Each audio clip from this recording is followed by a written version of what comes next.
నారాయణపేటలో మాసమ్మ అనే అమ్మాయి, బుడగజంగం అమ్మాయి, చాలా బీద కుటుంబము. ఆమెకి ఇద్దరు అబ్బాయిలు, ఒక అబ్బాయి సంవత్సరము, ఒక అబ్బాయి 3 సంవత్సరాలు ఉంటాడు. ఆమెకి మతి స్థిమితము సరిగా లేకపోవడం వల్ల ఆమె ఇంగ్లమ్మ అంటించుకోవడం జరిగింది. సగభాగం కాలిపోయింది, కింది భాగము. ఆమె దాదాపు 2 నెలలు అవుతుంది, ఎవరు పట్టించుకోలేదు. గవర్నమెంట్ హాస్పిటల్లో వేస్తే మామ్నార్కి పోవాలని చెప్పారు. అటువంటి పరిస్థితుల్లో కొంచెం హెల్ప్ చేసి ఆమెను కూడా మామ్నార్ పంపించడం జరిగింది. తర్వాత ఇప్పుడు వాళ్ళ ఇంటి దగ్గర రావడం జరిగింది. వాళ్ళ గుడిసెలు ఉంటాయి.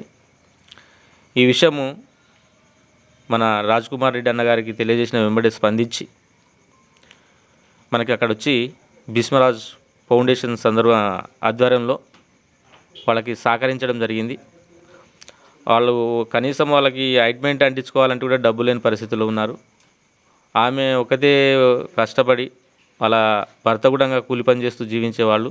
వాళ్ళ పరిస్థితి చాలా దీనంగా ఉంది. కాబట్టి అన్నగారికి వాళ్ళ పరిస్థితులు వివరించి మీరు ఒకసారి వచ్చి అక్కడ వాళ్ళని కలిస్తే వాళ్ళకి కొంచెం చేయూతనిచ్చినట్టు ఉంటుంది, వాళ్ళకు బలం ఇచ్చినట్లు ఉంటుంది మానసికంగా అని చెప్పడం ద్వారా వెంటనే స్పందించి అక్కడికి వచ్చి భీష్మరాజ్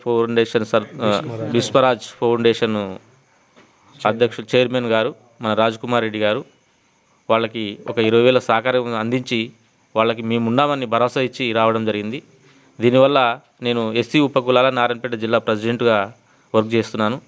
నేను నా మనస్ఫూర్తిగా దీనికి స్పందించి సంతోషించి అన్నగారికి కృతజ్ఞతలు తెలియజేస్తున్నాను.